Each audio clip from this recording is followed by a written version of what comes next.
Hi, this video is going to be talking about the ways in which we can take a photograph more successfully. And we're talking about the project where you're going to be photographing something normally considered ugly and trying to make it look beautiful. If you don't have access to a camera, you can also draw or paint the image, and these tips that will be in this video will also apply to those drawings or paintings as well. So what makes a photograph impactful? What makes it stand out? How do we know one photograph is better than the other? We're going to look at these aspects today in this video. For example, the pepper that we have here by Edward Weston really has a distinctive figurative look to it.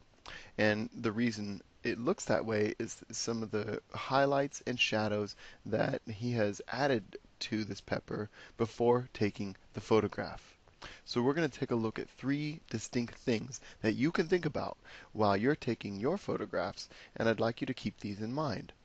If you're looking at the angle, are you looking at it really high? Are you looking at it low? Are you looking at it straight on? What kind of angle are you using in your photograph? What does the lighting do to your photograph? For example, it's very dark behind this pepper. That gives the pepper like front and row seats. It's the only thing we see. Aside from a little bit at the bottom of the photograph there, the pepper really stands out. The highlights and shadows also give this pepper a really big sense of curviness. The rule of thirds is another thing we'll talk about. Many people might have heard about this before, and this is another way to make a successful photograph. Moving on. So if we look at the angle, what happens when we change our perspective on something? When we look at it from high or when we look at it from below, when we look at it straight on, things change. So let's take a few shots of this, the city of Brooklyn. If we're looking at it from up above, it looks somewhat unable to access. It gives it this distant look, this distant feature. It's very distinctive, but at the same time, a much different feel to that top photograph than the one on the bottom. In the bottom, we're looking up. There's this kind of star-shaped pattern in the sky, and it gives us this smaller sense in intimacy. We're right there amongst all the buildings. And so from right here, it's the same subject, right? It's the same city, Brooklyn, but the angle gives us a different feel for the photograph. When it comes to lighting, where are the highlights coming from? What is being emphasized by the light that is striking the object that you're taking the photo of? Does it create hard borders? Does it create fuzzy shadows? Think about the way the light interacts with your subject. This first photo we have here, there is all highlights and darks. There's no in between. Either the light is hitting something or there's a shadow. In the bottom photograph, we have two examples of a pear. In the left-hand side, you can see that the pear is very starkly lit. It throws a really hard shadow, not as enjoyable of a photograph, I would say, as the one on the right, where the pear has a much more dramatic lighting. We can see all the sides of the pear. It gives the color a little bit more accurately, and we don't have that harsh shadow behind it.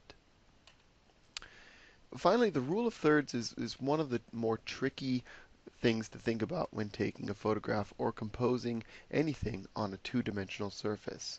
Essentially, if we were to cut the photograph or picture into three strips, the most important parts of the composition are going to be where those strips interact. So in here, there are 4 points on this grid in front of you. And if we were to throw up our photo of Annie Leibovitz took this of Johnny Depp, you'll notice that Johnny Depp's head is more or less on one of those rule of thirds points. And she does this on purpose. Our eyes are naturally attracted to those areas of the photograph. So we want to make sure our subject matter happens to appear on one of those areas of the photograph as well.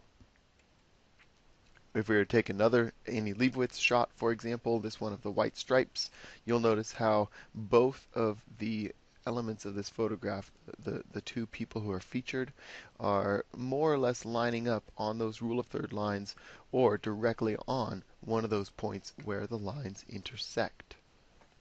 So your assignment here is to create a beautiful image of something typically considered ugly. Photography is preferred, but if you don't have a camera, you can also draw or paint this. And I challenge people who are attempting it through the drawing or painting to use a medium they have not used before in this class.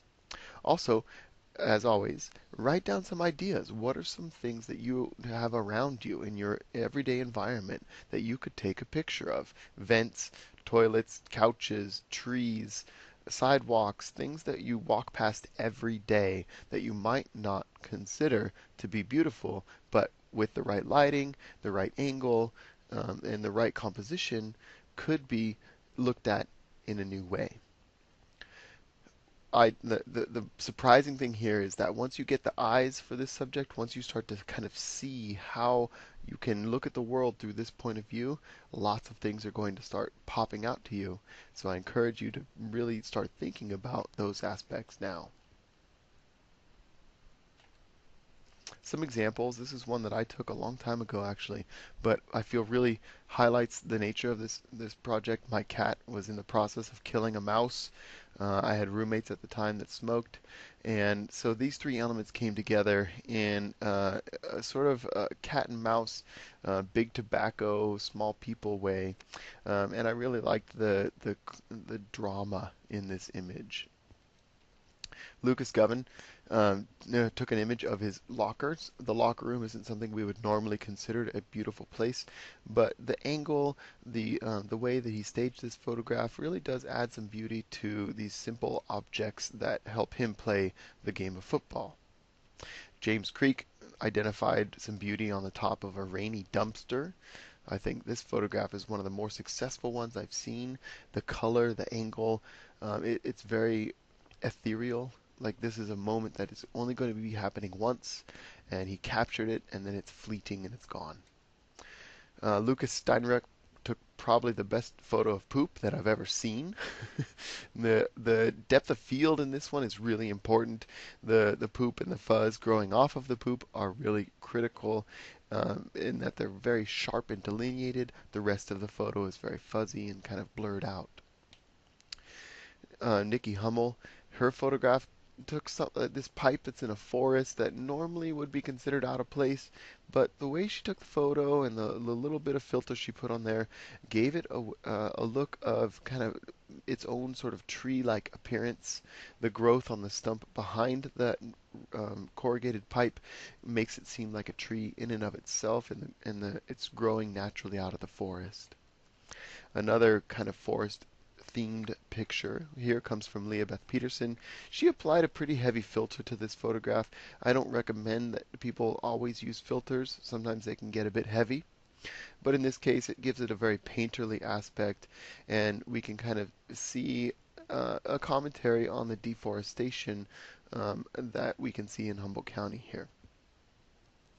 I wish you the best of luck in taking your photographs. Enjoy seeing the world through new eyes.